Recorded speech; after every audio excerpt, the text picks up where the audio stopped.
Dear students, welcome to this video lesson. In this lesson, let me discuss Toru Dutt's very famous poem, The Lotus. First, let me introduce the author. Toru Dutt lived from 1856 to 1877. She was an Indian poet who wrote in English and French. She was from West Bengal.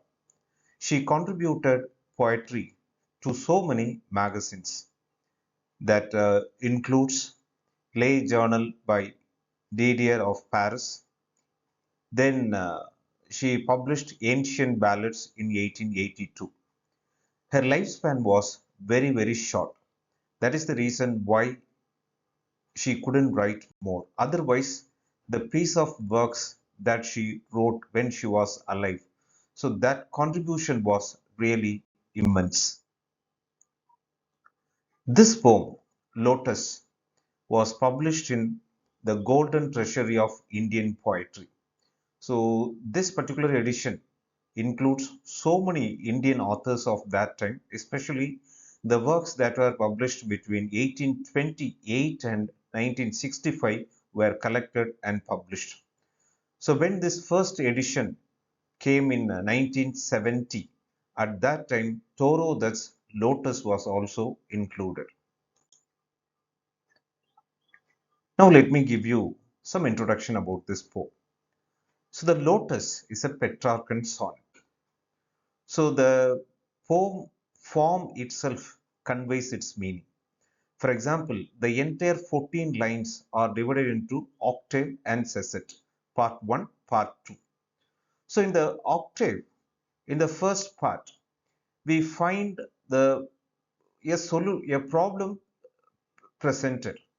For example, so in this poem, so one problem is presented, which flower is more beautiful? That problem is presented. And in the next six lines, that is sestet, so there is a solution suggested. So in this poem, what happens? Love refers to Cupid, the Roman god of uh, Cupid and all these things.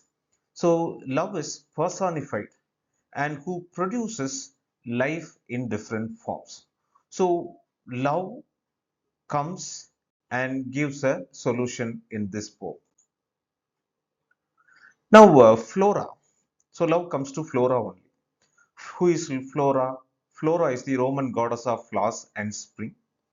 Now we have the allusion to Juno also. Juno is the queen of Roman mythology. Then she is usually depicted in a dignified and imperial manner. And in Roman mythology, so there is another allusion used in this poem, Psyche. Psyche is Cupid's love interest, right? That is Cupid is the god of love. So here in this story, what happens, in this poem, Psyche, according to the Roman mythology, is one brought to a bower. Bower means a leafy shelter or a small place that is covered by plants and flowers. Here, so which flower is more beautiful? So that is the question raised. So that is the problem addressed. The last part, we have the solution. The rhyme scheme employed in this poem is A, B, B, A, A, B, B, A, C, D, E, C, D. So now let's get into the poem and line by line analysis. So this is the first part. Love came to Flora asking for a flower. So love, Cupid, came to Flora, so the goddess of plants. Flora asking for a flower. So he asked for a flower. That would of flowers be undisputed queen. What should be the nature of that? It should be undisputed queen. So love wants a flower that should be the queen of all flowers. The lily and the rose long had been rivals for that high honor.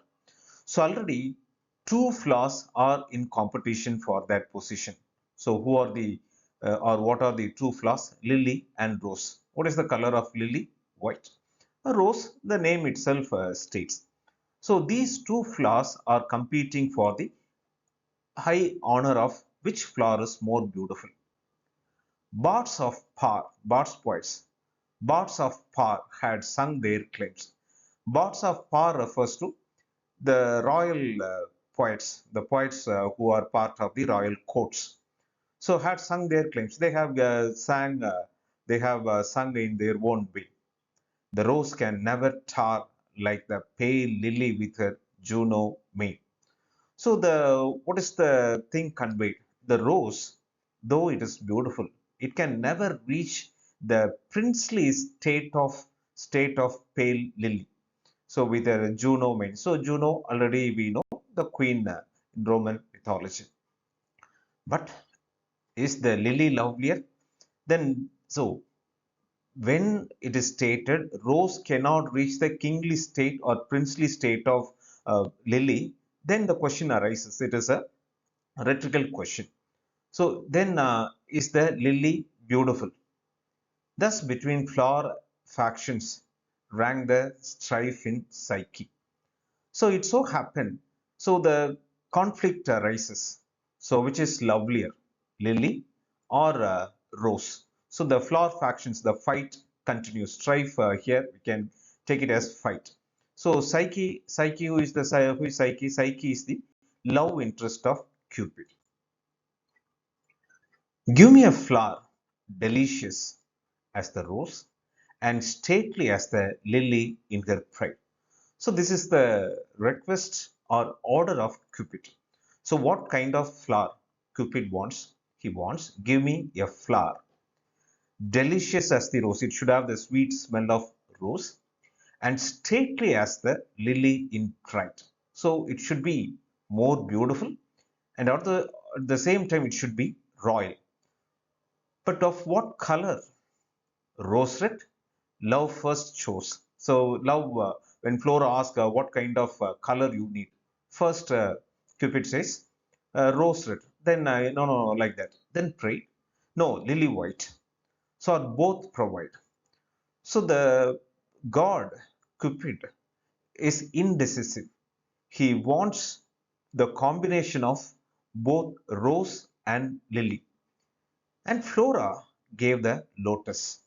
So finally, the that is born. What is that? The new flower is born. What is that? And Flora gave the lotus with rose red dyed with the color of rose red and lily white, the queenliest flower that blows. So this is the solution provided. So what is that? Finally, Flora gives the queenliest flower that blows. So what is that? The most beautiful and the most royal flower is nothing but lotus. That is the point conveyed by this poem. Now we have discussed the poem line by line. So the problem presented, which flower is more beautiful? The solution given is lotus. Fine. So at one level, this poem is just asking about so which flower is more beautiful. But at the deeper level, it has got some different themes. Cultural pride. So lotus and rose could be considered for two different races, two different countries' entities. So cultural pride. Each country, each society, each race is trying to preserve or trying to say that their culture is superior, right? Cultural pride is always there. The second one, the synthesis of beauty. We can call it as hybridity also. What is hybridity? The combination of two different things. So here at the end of the poem, the solution given is two flowers, rose and lily, they join, they are blended, so their synthesis is there. So a new flower is born like that. When there are different cultures, so when two cultures mingle and a new culture is born, then finally we have the idea.